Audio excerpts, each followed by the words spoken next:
எல்லாருக்கும் வணக்கம். எல்லாரும் எப்படி இருக்கீங்க? வணக்கம்.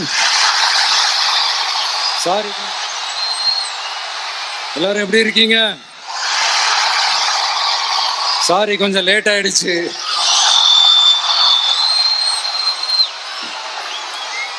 திருச்சியில காலையில பேசினப்போ அங்க ஒரு மைக் ப்ராப்ளம் இருந்தது.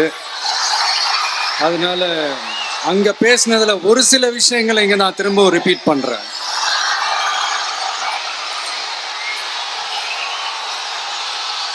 அந்த காலத்துல போருக்கு போறதுக்கு முன்னாடி போர்ல ஜெயிக்கிறதுக்காக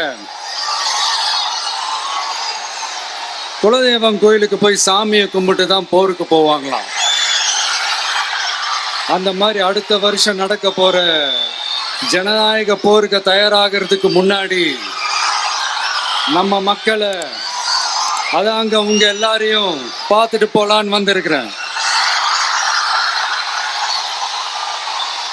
இங்க என்ன பார்க்க வந்திருக்கிற என்னுடைய அம்மாக்கள், அக்கா தங்கைகள், அண்ணன் தம்பிகள், நண்பர்கள், நண்பிகள், உங்க எல்லாரையும் பார்க்கும்போது மனசுக்குள்ள ஒன்னே ஒண்ணுதான் தோணுது. உங்களோட இந்த அன்புக்காக எவ்வளவு பெரிய உயரத்தையும், எவ்வளவு பெரிய வருமானத்தையும், எவ்வளவு பெரிய வசதியையும் தூக்கி எறிஞ்சிட்டு வரலாங்க. உங்களோட இந்த அன்பை விட, இந்த பாசத்தை விட, உங்களை விட எனக்கு இந்த உலகத்துல வேற எதுவுமே பெருசா தெரியல. ஒரு சாதாரணமா இருந்த ஒரு விஜய இந்த உயரத்துல தூக்கி வச்சு கொண்டாடிக்கிட்டு இருக்கிறீங்க. உங்க வீட்டுல ஒருத்தனாவே ஆக்கிட்டீங்க, உங்க சொந்தக்காரனாவே ஆக்கிட்டீங்க. என்னங்க பெரிய பணம் வேணுங்கிற அளவுக்கு பார்த்தாச்சு. அரசியலுக்கு வந்துதான் நான் பணம் சம்பாதிக்கணுமா என்ன? அதுக்கு கொஞ்சம் கூட அவசியமே இல்லை. எனக்கு எல்லாத்தையும் எல்லாமும் கொடுத்த உங்களுக்காக உழைக்கிறத தவிர எனக்கு வேற எந்த எண்ணமும் எந்த வேலையும் இல்லை. விஜய், விஜய் அண்ணா, விஜய் தம்பி, விஜய் தம்பி, நம்ம விஜய், நம்ம விஜய்ன்னு என்னடா இந்த விஜய் தனியாளா இருப்பான்னு பார்த்தா எப்ப பாரு மக்கள் கடலோட மக்கள் கடலாவே இருக்கிறானேன்ட்டு இந்த எதிரிகளுக்கெல்லாம் தெரிஞ்சவன நம்மளை பத்தி கண்ணாபின்னான்னு பேச ஆரம்பிச்சிருக்கிறாங்க. அதாவது நான் மரியாதையா பேசினா கூட அதை தவறா எடுத்துக்கிறாங்கன்னா பாத்துக்கங்களேன்.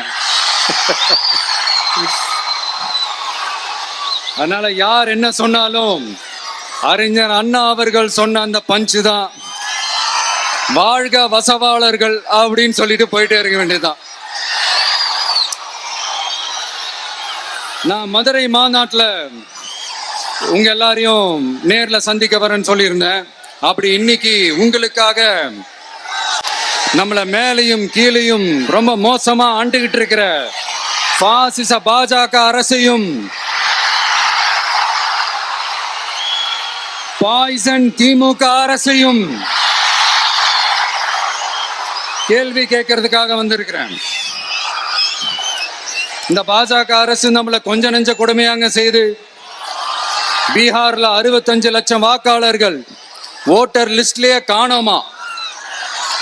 இது என்ன பெரிய விஷயம்? இதை தாண்டி இன்னொரு விஷயம் இருக்கு.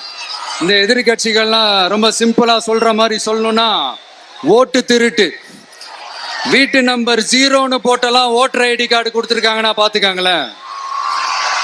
எவ்வளவு பெரிய ஒரு மோசமான வேலைகள்லாம் அவங்க செய்யறாங்கன்னு பாத்துக்கங்க. அடுத்து ஒன் நேஷன் ஒன் எலெக்ஷன், ஒரே நாடு ஒரே தேர்தல் 2029ல இவங்களோட ஆட்சி காலம் முடிய போகுதுன்றது எல்லாருக்குமே தெரிஞ்ச ஒரு விஷயம்தான். அதனால இந்த மாநில அரசுகள் எல்லாத்தையும் கலைச்சிட்டு எல்லாருக்கும் ஒட்டு மொத்தமா ஒரே நேரத்துல தேர்தல் வைக்கிற ஒரு ஐடியா. அப்பதானே ஒரே நேரத்துல இந்த தில்லு முள்ளு வேலைகள்லாம் ஈஸியா செய்ய முடியும். இதுக்கு பேர் என்னங்க? ஜனநாயக படுகொலை தானே. அடுத்து டீலிமிட்டேஷன், பார்லிமெண்ட் தொகுதிகள் மறுசீராய்வு. நம்ம சவுத் இந்தியாவை விட நார்த் இந்தியாவுக்கு அதிகமான பார்லிமெண்ட் தொகுதிகள் கிடைக்கிற மாதிரி ஒரு மோசடி வேலையை ஒன்று செஞ்சுக்கிட்டு இருக்கிறாங்க. இதைத்தான் டிவிகே முதலையே எதிர்த்தோம், இப்பவும் எதிர்க்கிறோம், இனிமேலும் எதிர்ப்போம். அதனால இந்த SIR, one nation one election, delimitation, இதெல்லாம் எதிர்கட்சிகளை அழிக்கிறதுக்காக ரொம்ப ரொம்ப முக்கியமா நம்ம சவுத் இந்தியாவோட அந்த பவரை குறைக்கிறதுக்காக செய்யப்படுற ஒரு மோசடி வேலைகள். இது ஒட்டுமொத்த இந்தியாவுக்கும் பாஜக அரசு செய்யற ஒரு துரோகம். சரி, பாஜக அரசு தான் நமக்கு துரோகம் செய்யறாங்கன்னு பார்த்தா இங்க திமுக அரசு நம்மள நம்ப வச்சு ஏமாத்திக்கிட்டு இருக்கிறாங்க.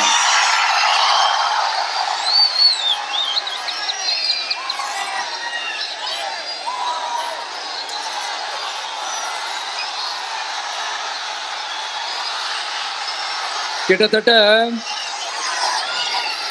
நானு நீங்க எல்லாருமா சேர்ந்துதான் இவங்க நல்லது செய்வாங்கன்னு நினைச்சு தேர்ந்தெடுத்தோம். ஆனா நீங்க பாத்தீங்கன்னா, thank you, I love you, thank you thank you thank you. நீங்க பாத்தீங்கன்னா ஒரு 505 தேர்தல் வாக்குறுதிகளை நமக்கு தமிழ்நாட்டு மக்களுக்கு கொடுத்தாங்க. அதுல எத்தனை வாக்குறுதிகளை இந்த திமுக கவர்மெண்ட் நிறைவேற்றிருக்கு? முக்காவாசி வாக்குறுதிகளை கூட நிறைவேற்றாம எல்லாத்தையும் நிறைவேற்றிட்டோம்னு இப்படி கொஞ்சம் கூட மனசாட்சியே இல்லாம இப்படி கதை விடுறீங்களே மைடியர். வேணாம் வேணாம் வேணாம் வேணாம். உங்களுக்கு தான் ஆசையா பாசமா கூப்பிட்டா பிடிக்க மாட்டேங்குது. இப்படி கதை விடுறீங்களே மைடியர் சிஎம் சார்.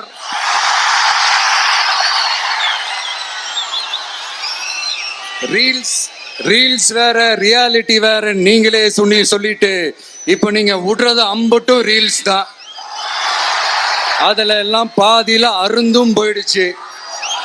அப்படி அருந்து போன ரீல்ஸ் எல்லாம் கொஞ்சம் என்னன்னு பாப்போமா? கேஸ் சிலிண்டருக்கு மானியமா 100 ரூபாய் தரேன்னு சொன்னீங்களே, தந்தீங்களா? 1000 ரூபாய் ஒருத்தர் விடாம எல்லா பெண்களுக்கும் தருவேன்னு சொன்னீங்களே, தந்தீங்களா? டீசல் விலையில மீதி இருக்கிற 3 ரூபாய் குறைப்பேன்னு சொன்னீங்களே, குறைச்சிங்களா? நீட்டு தேர்வை ரத்து செய்வோம்னு சொன்னீங்களே, ரத்து செஞ்சீங்களா?